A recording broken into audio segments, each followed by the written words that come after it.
Hi, KN here with my January 2025 collage sheets. These are the first sheets of a new year, and I have several here for you that I just want to kind of run through. First, I have the months. I always like to put like a decorative or more flamboyant month in there than what comes. I use the Hobonichi, and the monthly pages are just a little bit nondescript, just a small little month up here in the corner. And I like to have something a little bit more significant in here. And so I have the months. Also, if you're making your own bullet journals, those can be handy as well. And then I also have them in two different sizes. And don't like to leave any white space, so I just have filled in a few little extra illustrations for you. I also, each month, have a different themed days of the week.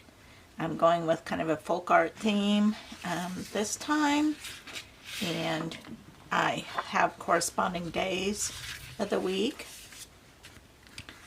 or excuse me, the days of the week and dates for that.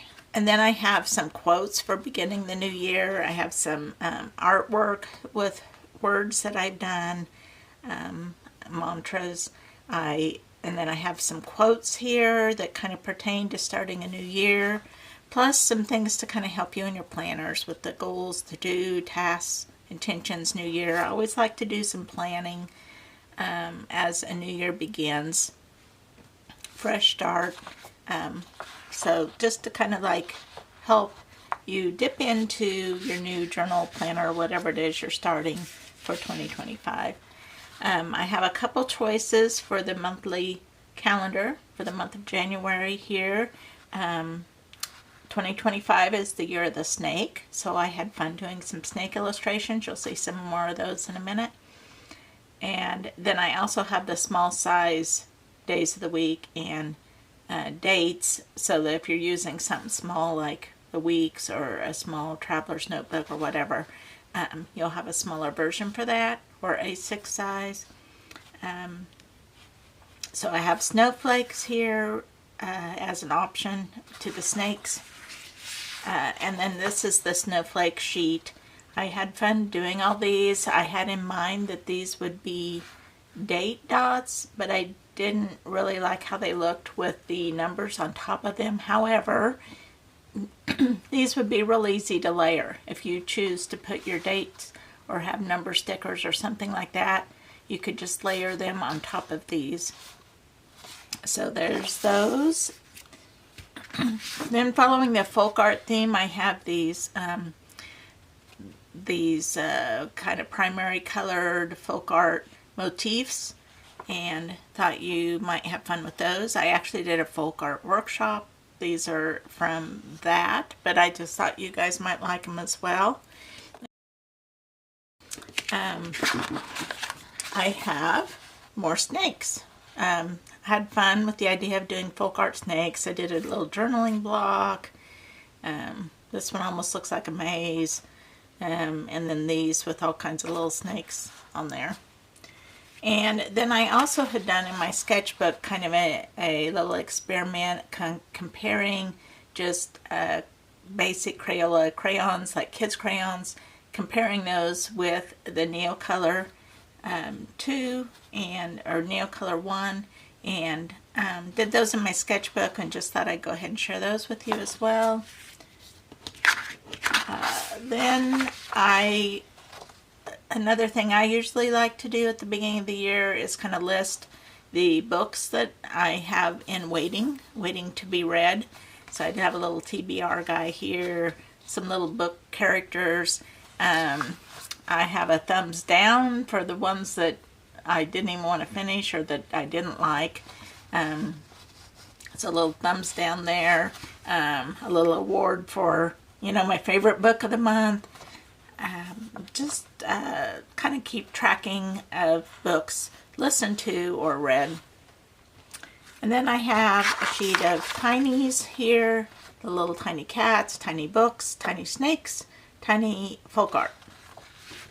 So that's the sheets for January. If you want to follow along with how I use those, I'm going to do a little bit of prep work in my own 2025. This is my personal kind of all-in-one memory keeping, journaling type book for the year.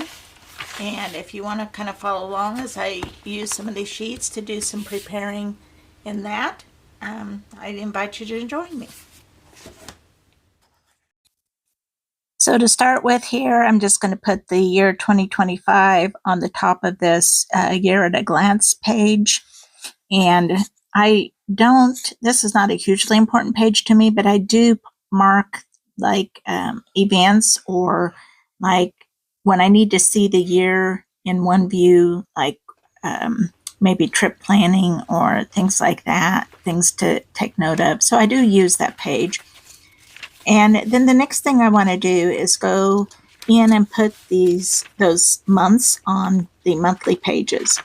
And I'm using from that same sheet, using that to put, and this year I put it in various places. Sometimes I put it sideways on the left column. Sometimes I put it along the bottom. This year I'm choosing to put it on the bottom right-hand side of the page. The top left is how the Hobonichi comes, the little label. I like this very dramatic, easy to read, quick to read month view on there. On this year, on the left column, I've put a collage, a little strip of collage on there. In this particular one, this is not so much a planner as it is a like recording gratitudes and things like that. So I don't need that left column. In some other planners, I use that left column to plan some things, but I don't need that here. So I just made this fun little collage strip over there on the left side, just to be visually attractive. I am much more likely to use my pages when it's visually appealing. I just am a visual person. I enjoy that. I enjoy things looking pretty and in kind of a funky sort of way, I guess. I am also practical enough, though, that it needs to not interfere with function. So I am just kind of have a little more leeway to have fun with these particular pages, since they aren't my heavy-duty planning, which happens in my Hobonichi weeks. So I've skipped through some of these. I've put the month on every month page. I didn't show all of that because that's a little boring to watch, but you can just take my word for it that I did go through and do this on all the months. Now I'm taking my snowflake sheet and just adding some more embellishments on these months. Again, since this page is actually of 2024 December, so it's a past month. I didn't fully make use of it, so I've got plenty of space to stick things in. But then I also want to do some pre-decorating on the month of January, just to make it these pages inviting and appealing and fun to make entries on. So that's about all I'm going to take time for right now, but I am excited and always so fun to start a new journal at the beginning of the year, and I'm looking forward to that and to getting things more set up. These sheets are available for all my paid tiers on Patreon. I'll leave a link in the description below. Thanks for watching.